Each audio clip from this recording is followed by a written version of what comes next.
Hey, this is Adam from Counting Crows, and you are watching GigslutzTV. Hi, I'm Caitlin, and you're watching GigslutzTV.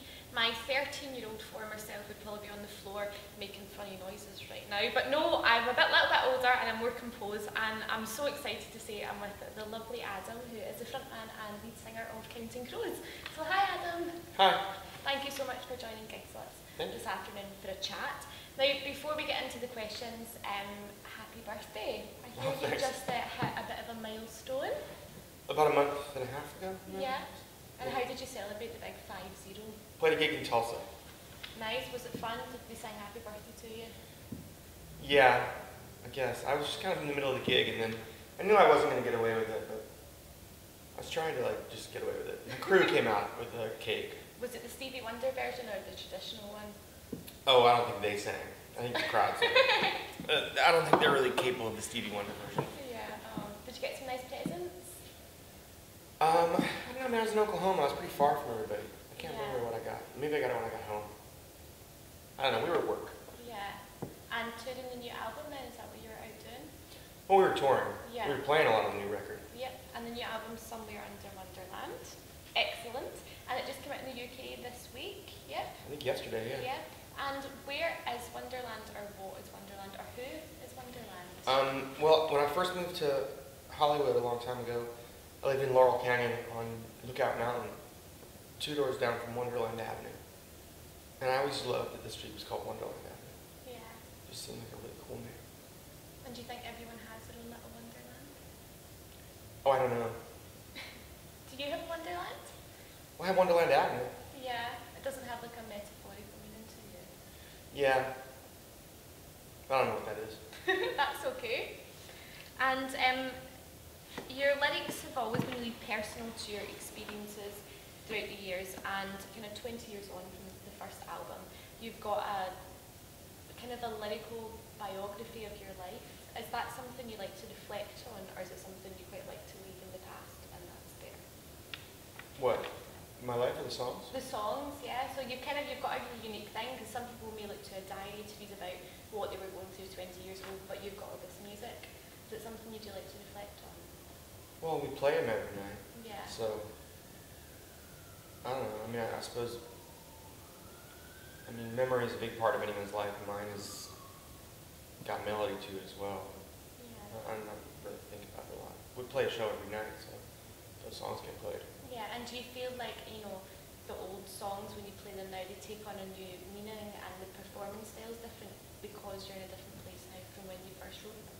Yeah, but that happened 2 weeks after we started playing them too.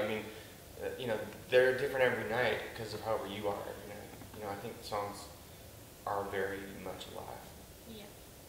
And the new album is your first new material for 6 years. In the 6 years, has this album been a kind of slow progression, or is it something that came together quite quickly? No, this was all written in the fall mostly. Ah, okay. No, I was working on something else. I was working on a play. Oh, wow. So we made a record of cover songs because we didn't want to not work. Yeah. But I didn't want to write for 2 things at the same time. That seemed really confusing. And how was the album of cover songs? Was it different to people's music? Did you enjoy it? Yeah, it was great. I loved it. I still think it's one of our most listenable records. I love that record. I think it was really good for the whole band too. We got way better after that. Yeah. I think playing other people's songs is a really good thing to do. Do you have a favourite off that album? I never really think about that stuff on records. Yeah. I love a lot of songs. There are songs that I like more to play. There's songs that I'm really proud of recording. We have a really great version of a Travis song on there, which we... Fellow Scots? Yeah. We never play it live, really. It's just too hard to sing that stuff live. The falsetto parts, my falsetto is very undependable. But I love that we did that song, It's coming around. It's like a single of theirs in between records. I just really loved it. I'm really proud. I love that song. I wish we played it more, but I'm terrible at singing it live. Oh, I'm sure you're amazing. One of your favourite live songs you do is Holiday in Spain.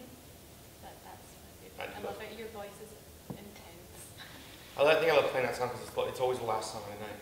Yeah, that was the first song that I ever done at like an open mic night. Me and my dad played together. Yeah, I introduced him to Counting Crows via that song, and now he's a fan. So the album opens with an amazing masterpiece, 8 minutes long, of Palisades Park. This is, you know, it's got a lovely little story through it. Where did the story come from? What inspired you to write this one? It's about two friends, just kind of like two kids sort of living on the fringes, trying shit out and trying to figure out like what interests them in life, and you know, trying on drugs, trying on women's clothing. They're just trying things on, and I don't know. It just seemed like I wanted to write a song about two friends, you know, and how things turned out differently for them. Yeah, and a lot of like your kind of past music has been a lot about personal experiences. Is this album the same kind of personal stuff, or are you taking a more kind of first person look into this one? Well, it's a little more third person, but I think what you really, I didn't realize this for years, but I think the really important thing is to communicate how you feel about things in a song. And I used to think I had to do that by writing about like my personal life.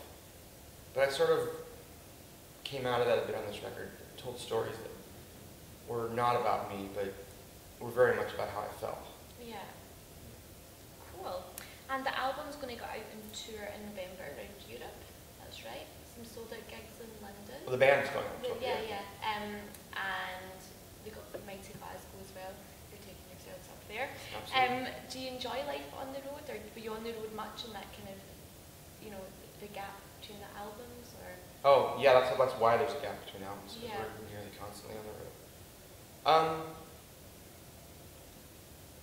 I don't know. It's not so much that I enjoy it, but I think I know how to live it. Yeah. Like I'm a little better at living life on the road than I am living life at home. Yeah. I mean, I know where I'm supposed to be. And I know what I'm supposed to do. It's harder to figure out. I don't know. Yeah. What do you do when you're at home? Watch The Simpsons? Or Sort of sit around trying to figure out what to do. arrange your next tour. Yeah, I mean, honestly, it's weirdly amorphous having free time. I'm not really comfortable with it. Yeah. But do you have a hobby, apart from music obviously, but golfing or cricket? No. Sing too nice, swimming? Oh yeah, well, there is that. I have a couple band members who golf a lot, play tennis. Yeah.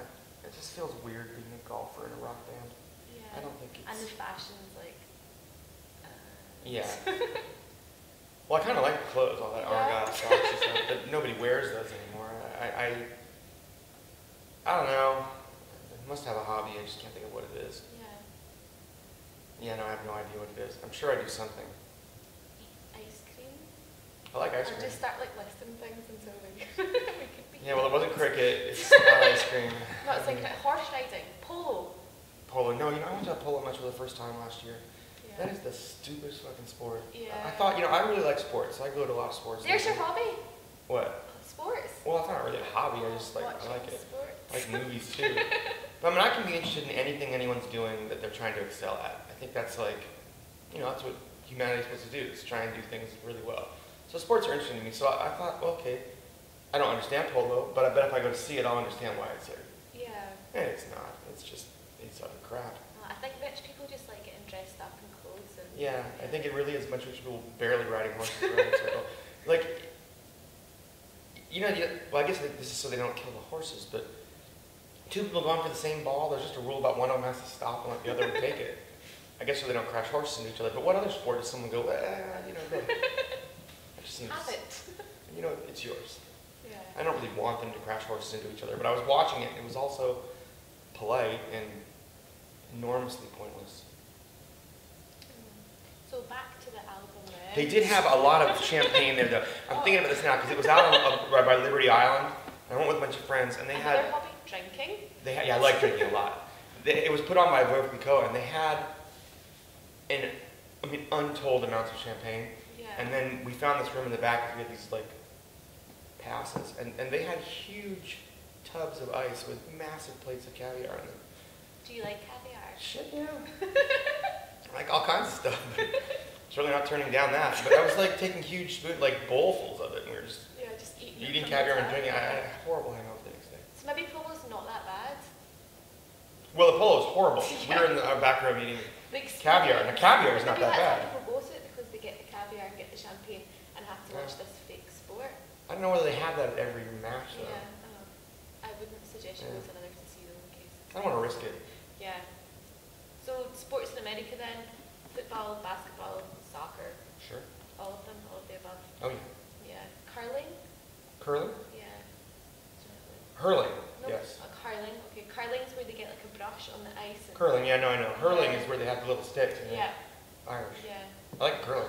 Yeah. Hurling, I mean. Curling. Not curling. Curling's that Canadian sport with the brooms. Yeah, I don't think that's also a strange sport. Yeah. They probably don't have caviar curling matches. No. Or champagne, probably Beans. ale and beans. Yeah. Sounds like my kind of party. So, finally, in this leg of questions, the bands have been going for quite. Isn't there a Scottish hurling, which is like a big log and you throw it up and? Toss the caber. Caber tossing, isn't that like called hurling? Maybe. Toss the caber. It really is called toss the caber. Toss the caber, yeah. That's not a good name for a sport. I've not tossed the caber. Ever. Take that out. But yeah, no, the Highland Games is like a big kind of thing. People just throw things about, put children on their shoulders, take steroids. It's quite an intense sport. And even more so when we get independence on Friday, we'll be tossing lots of cabers in the streets. Worldwide squirrel hunting. Yeah, worldwide squirrel hunting. It's hard to say, isn't it? When you're Scottish. Yeah, worldwide squirrel hunting. We were playing Barrowlands once years ago, Oh, and no, Cracker was playing with us, I guess, and David Lowery, the lead singer for Cracker, came up on stage and he said, "Tonight, for one night only, we are changing the name of the band. We are no longer Cracker. Tonight we are Worldwide Squirrels." And for the next hour and a half, you could hear like Scottish people in the audience injuring themselves, going, "Worldwide Squirrels, worldwide." It was just this mumble of like guttural Scottish people trying to go. Those are the three words you shouldn't say if you're Scottish, I guess. Yeah. It was hard for you.